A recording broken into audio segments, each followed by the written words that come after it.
სალამი ყველასთან, დიდი მადლობა რომ მოგზაურდით. კეთილი იყო ჩვენი ფეხი ამ ორგანიზაციაში. იმედი მაქვს რომ გაგრძელდება ჩვენი თანამონაწილეობა და თანამშრომლობა. ეს იდეა ამ თემაზე რაღაცა გარკვეული მოხსენების გაკეთების თუ ლექციის წაკითხვის წარმოიშვა ძალიან მოკლე საუბრიდან, რომელიც მქონდა რამდენიმე წლის წინ შალვა რამიშვილთან, ასე რომ გიგვირდეთ. ანუ ჩვენ დანიშნული ფიქრობდით ასე მოგვეწყო ეს სემინარი, მაგრამ არ მქონდა თემა მოხდება. და ეს საუბარი ეხებოდა ადამიანის უფლებებს. მე შალვა გამართულდი, შალვა ამბობდა რომ მე გადაცემაში ვიყავი მასთან, ამბობდა რომ მე არ მჯერა რომ ყველა ადამიანი უზრუნველყოფილია ადამიანის უფლებებით. რაღაცა ძებულებრივი პაკეტით უფლებებისა, რომელიც ყველა cilvēს გვენიჭება დაბადებისთანავე და გვაქვს რაღაცა საჩუქრის ფორმით. შალვა ამბობდა რომ ყველა ადამიანს მხოლოდ მაშინ ექნება ადამიანის უფლებები, თუ ის იბრძოლებს ამისათვის. ყოველდღიურად და დაამტკიცებს და ამით მოიპოვებს საკუთარი მობილიზებით, საკუთარი შრომით, საკუთარი ბრძოლით მოიპოვებს ადამიანის უფლებებს. ამავე დროს მე კამათებოდა რომ ის არ არის მემარცხენე და რომ ის არის სერიოზული მემარჯვენე. მე ვუთხარი რომ ეს მისი წარმოდგენა ადამიანის უფლებების შესახებ არის მარქსისტული წარმოდგენა.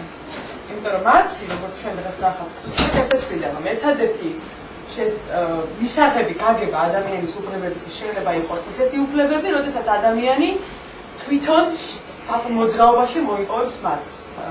გახდება საზოგადოების წევრი და მოახდენს საკუთარი თავის გათავისუფლებას. სხვას ყველაფერს იგი ეძახდა ბურჟუაზიული საზოგადოების ნაწილს და მონაპოვარს. მოკლედ, მე ამით მივხვდი, რომ მარქსისტული გაგება ადამიანის უფლებების საქართველოში მცდად დამკვიდრებული არ არის. და გადაწყვიტა რომ ამაზე თქვენ ერთად მესაუბრა და გარკვეული განხილვა გაგვეკეთებინათ. განსაკუთრებით მინდა ფორმატთან დაკავშირებით შევთანხმდეთ, რომ დაახლოებით 20-25 წუთი ვაპირებთ ეს საუბარს. ცოტა თუ გადამეცდა მე მივხვდი რომ დაიწყებთ მტკნარებას, მაგრამ ამის შემდეგ უკვე გვექნება დისკუსია კონკრეტულად საქართველოს კონტექსტში. ანუ შეიძლება მე ვისაუბრო გარკვეულ ფილოსოფიურ იდეებზე, მაგრამ მათ არავითარი შესაბამისობა ქართულ რეალობასთან არ ქონდათ. შეიძლება მე გავაკრიტიკო თქვათ ლიბერალური წარმოდგენა ადამიანის უფლებებზე, მაგრამ თქვენ თქვათ რომ კი, მაგრამ დღეს ეს ჩვენ გვადგება როგორც ძალიან კარგი ინსტრუმენტი ჩვენი ცხოვრების გაუმჯობესებისათვის.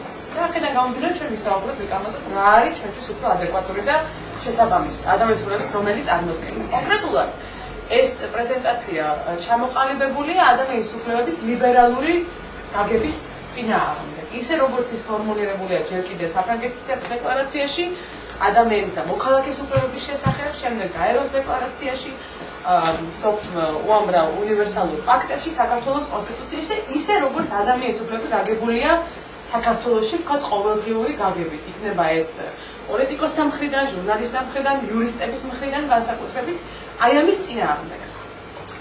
მინდა მოგახსნათ ამის მაგალითად, ვთქვათ, გაბატონებული დისკურსის მაგალითად, თუ როგორ ხდება ადამიანის უფლებების გამოყენება და განსაკუთრებით კი სოციალურ-ეკონომიკური უფლებების გამოყენება ქართულ დისკურსში, მინდა შემოგთავაზოთ პატარა ჩანაწერი, რომელსაც მე გადავაწყდი შემდგომ სასირცხვილოდ ერთ ყვითელ ჟურნალში.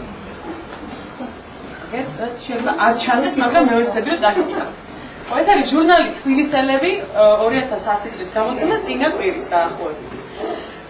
საინტერესო რატო არის, რომ ეს არ არის თქვა რომელიღაცა პოლიტიკური, შემეძლო მომიყვანა საკონსტიტუციო სასამართლოს გადაწყვეტილებები, მაგრამ ეს იქნებოდა სპეციალიზებული იურისტებისათვის. ამას შეიძლება მოგერებ მოვიშველიოთ, მაგრამ ეს არის საინტერესო ესე გეწოდება სახალხო გაგება, რომ ერთი ჩვეულებრივი ჟურნალისტის მიერ გაკეთებული ჩანაწერი შრომით კოდექსზე და საქართველოში შრომით უფლებებზე. მე მინდა ყურადღებით წავიკითხოთ ეს ერთად და დავინახოთ იდეათა ჯაჭვი, რომელიც ამ ერთი შეხედვით ძალიან მარტივ ჩანაწერში გამოსწვივის. გაკრიტიკებულია ნიკა კილაურის მოხსენება, რომელიც ამაყობს, რომ საქართველოში გაუქმდა შრომითი უფლებების დაცვა, რის შედეგადაც უფრო საინტერესო გახდა საქართველოს ინვესტორებისათვის. ნუ თავიდან არის მოშველიერებული პრემიერ-მინისტრის აკილიკებულია შეიძლება ითქვას. და მე მოვახდენ ციტირებას მათთვის, ვინც კარგად ვერ ხედავს. იმავდროულად მთავრობის მეთაურს არც მიღწევებზე საუბარი დავიწყებია და გვაცნობა, რომ ბოლო პერიოდში 4-ჯერ მეტი კომპანია დარეგისტრირებულა. ამ მაჩვენებლებით გაზრდა ხელფასიც. 50%-ით მეტ ადამიანს ყოლია ავტომანქანა. შექმნილა ძალიან ბევრი სამუშაო ადგილი. და ასე შემდეგ ციტირებულია ნიკა გილაურის მიერ მოყვანილი მიღწევები. თუ ჩვენ დავაკვირდებით აი ამ პირველ ნაწილს და მის რეზუმეს, ერთი სიტყვით პრემიერ-მინისტრის საკუთარი მიღწევებითაც კმაყოფილია. ჩვენ მივხვდებით, რომ აქ საუბარი არის თავიდან ბოლომდე განვითარებული კაპიტალისტური სახელმწიფოს კონტექსტში. ჟურნალისტ არ უჩდება, ჟურნალისტ მომხსენებელს, თუ ვინც არის, ჩამწერ არ უჩდება კითხვა, საერთოდ რატო ვსაუბრობთ ჩვენ ან საწარმოების განვითარებაზე, ან რატო ვსაუბრობთ ხელფასებზე, ან რატო ვსაუბრობთ გაზრდილი კომპანიების რაოდენობაზე და ასე შემდეგ. ეს მთელი ტერმინოლოგია ჩვენ უკვე ვიცით საქართველოშიც, რომ არის დამახასიათებელი საბაზრო კაპიტალიზმის ერთ-ერთ ნაწილზე, ერთ-ერთ განუყოფელ ნაწილზე, ეს არის საბაზრო ეკონომიკისა დმი, ხო? ჟურნალისტ ამის მიმართ კითხვა არ უჩდება. ამის შემდეგ ჟურნალისტი გადადის ერთ-ერთ ინსტრუმენტზე, რომელიც მას მიაჩნია, რომ აუცილებელია შრომის უფლებების დაცვისათვის ქვეყანაში და რას აკეთებს? ახსენებს შრომის კოდექსს. თუმცა და რაც მთავარია, თვით საქართველოს შრომის კოდექსი. ბატონ გილაურის კოდექსის განსაკუთრებულ უპირატესობას მიაჩნია, რომ ინვესტორებს დაქირავებული მუშახელის სამსახურიდან დათხოვნა უეოლესად შეუძლიათ. ანუ ჯერ საუბრობს კაპიტალისტურ კონტექსტში, ჩვენ როგორც კითხველი ამაზე აქ ვჩდებით და მერე უცებ აღმოჩნდებით ერთ-ერთ ინსტრუმენტთან, ერთ-ერთ სფეროში და ეს არის სამართალი კოდექსი, ვიცით, რომ არის ერთ-ერთი სამართლის წყარო, ხო, ეს არის კანონთა ერთობლიობა. ანუ ჩვენ აქ აღმოჩნდებით ერთ კონკრეტულ სივრცეში. ეს არის სამართალი, რომელიც ჟურნალისტს მიაჩნია შრომელთა უფლებების დაცვის მექანიზმად. ანუ გახსენებია შემდეგი აუცილებელი ინსტრუმენტი პიროვნების კეთილდღეობის გაუმჯობესებისათვის კაპიტალისტურ კონტექსტში და ეს არის უფლებები, ხო? აგერ არის შრომითი კოდექსი და სადაც დაქირავებულ მოქალაქეს ისეთივე უფლებები აქვს. ამის შემდეგ ეს გაკრიტიკებულია ესეთი რეფორმა, მაგალითად მოყვანილი არის სახელმწიფოები, სადაც შრომის კოდექსი უკეთესი არსებობს, უკეთესი შრომის კოდექსი არსებობს და ნიკა გილაური საინტერესოდ შედარებული არის უცხვირპირო გამგე თუხუცეს. რომ მე გამგე თუხუცესი ეს დიდოსტატის მარჯვენა და ჩვენ ნაწილობთ ჩვენს ნაწილს შეიძლება გაახსენდეს, რომელიც ამბობს იქ არსაკიტეს ეუბნება, რომ მონები ყოველთვის მშივრები უნდა იყვნენ, თორემ მაძღარი ადამიანი ვერასოდეს ვერაფერს ვერ აატენებს. მე ეს მომეჩვენა ჟურნალისტის მხრიდან მცდელობა და გადავიდეთ, შეგვიძლია ვნახოთ ეს ციტატა თვითონ დიდოსტატის მარჯვენისგან. რა კონტექსტში არის თვითონ ჟურნალისტს არ აქვს ნახსენები, მაგრამ რა კონტექსტში არის ეს ციტატა თვითონ მოთავსებული დიდოსტატის მარჯვენაში. ქრისტიანობის კონტექსტში. იმიტომ რომ ეს გამგე თუხუცესი ეუბნება არსაკიძეს, რომ როდესაც უხსნის, რომ როგორ არის საჭირო ესე იგი აღმშენებლობა, უხსნის, რომ შენ ქრისტიანი ხარ, ისე ეუბნება, რომ კი ქრისტიანი ვარო, ლაზი ვარ და ქრისტიანი ვარო. მაშინ გეტყვიო, ჩემი გამოგონილი კი არ არის ეს არის უფალი ჩვენი მაცხოვრის ასე ასწავლიდა ხალხს. რომ უდაბნოში შიმშილობდა და შემდეგ აშიმშილობდა სხვებსაც. იგიც ხომ გახსოვს ჭაბუკო 5 პირითა და 7 თევზით რომ გააძლო მან ბევრზე ბევრი.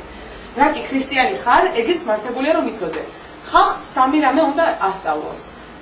ეს რა უნდა იცოდეს? შიმშილი, ლოცვა და შრომა. ხოლო რაიცა შეეხება ომს, ომში აზნაურები წაასხავენ მონებს. ანუ საინტერესოა ჟურნალისტმა ეს ყველაფერი არ გადმოგცა, მაგრამ მე ეს მომეჩვენა გარკვეულ იდეათა ერთობლიობა. პირველ რიგში ეს არის კაპიტალისტური კონტექსტი, ჩვენ მასზე კითხვას ავსვათ, რატო აღმოჩნდით კომპანიებში, მანქანებში, ფილიალებში, ფირმებში, დაქირავებულ მუშახელში. მეორე არის რომ მას გონია რომ სამართალი, ანუ შრომის კოდექსი აქ რაღაცნაირად ემსახურება კეთილდღეობას და მოემსახურება უფლებების დაცვას, შემოდის ცნება უფლებები და ყველაფერს ამას ის პირდაპირ არ ვეუბნება, მაგრამ ამ ციტატით გავაკეთოთ, რომ ემსახურება ამაგრებს გარკვეული იდეოლოგია. დიდოსტატის მარჯვენის შემთხვევაში და იმ დროს ეს იყო ქრისტიანობა. დღეს რა იდეოლოგია? ამაზე ჩვენ შეგვიძლია ჩვენ თვითონ ვიმსჯელოთ. რა იდეოლოგიით ხდება აი ამ სამკუთხედის და ამ წრის გამაგრება. მაგრამ მე რაც მაინტერესებს ამ შემთხვევაში არის ის თუ რამდენად შესაბამისად აი ამ მოძრაობიდან გამომდინარე, ამ სამი იდეის ერთობლიობიდან გამომდინარე, რამდენად როდესაც ჩვენ მართლა გვინდა ადამიანური კეთილდღეობის გაუმჯობესება, რამდენად ხელსაყრელი არის უფლებების ინსტიტუტი, სოციალურ-ეკონომიკური უფლებების ცნება ინსტიტუტი, რამდენად ეს გამოგვადგება, რომ ჩვენ მართლა გავაუმჯობესოთ ვითარება. იმიტომ რომ ეს არის სოციალურ-ეკონომიკური უფლებები, როგორც ერთ-ერთი